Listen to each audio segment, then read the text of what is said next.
नमस्कार, आपण पाहत आहात भूमिपुत्र न्यूज चॅनल 24 तास. मी विनोद चौधरी घेऊन आलो आहे जलसंधारण दिनाच्या पार्श्वभूमीवर आज विशेष व्हिडिओ.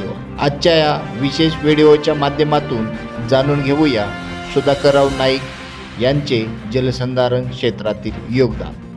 जलसंधारण दिन हा जलनायक, माजी मुख्यमंत्री आणि महाराष्ट्राच्या जलसंधारण चळवळीचे अग्रणी नेते दिवंगत सुधाकरराव नाईक यांच्या स्मृतिप्रीत्यर्थ साजरा केल्या जाणाऱ्या या दिवसाचे महत्त्व.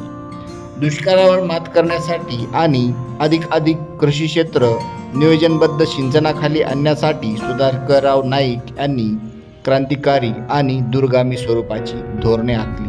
जलसंधारणासाठी आपले संपूर्ण आयुष्य वेचणारे पाणीदार नेते म्हणून त्यांची ओळख निर्माण झाली. पाणी अडवा, पाणी जिरवा हा मूलमंत्र त्यांनी महाराष्ट्राला दिला.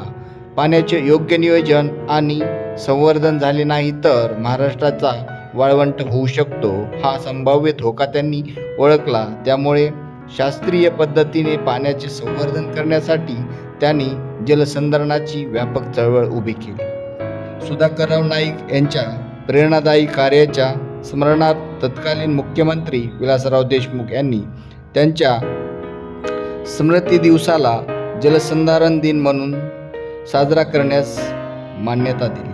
तेव्हापासून हा दिवस जलसंधारणाचे महत्त्व अधोरेखित करण्यासाठी साजरा केला जात आहे.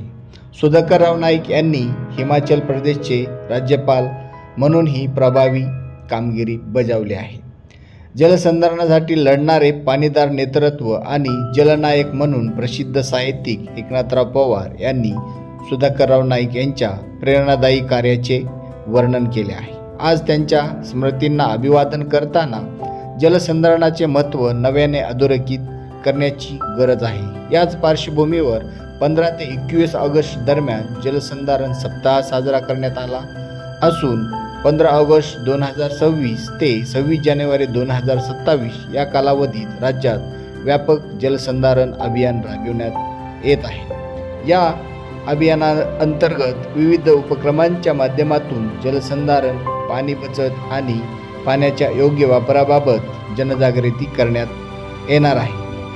पाणी, माती ही केवळ नैसर्गिक संपत्ती नसून आपल्या पुढील पिढ्यांच्या भविष्याची शाश्वती आहे. ज्यामुळे जलसंधारण ही केवळ शासकीय जबाबदारी नसून प्रत्येक नागरिकाची सामूहिक जबाबदारी आहे. चला जलनायक सुधाकरराव नाईक यांच्या विचारांना आणि कार्याला अभिवादन करूया आणि जलसंधारण अभियानात सहभागी होऊया. धन्यवाद.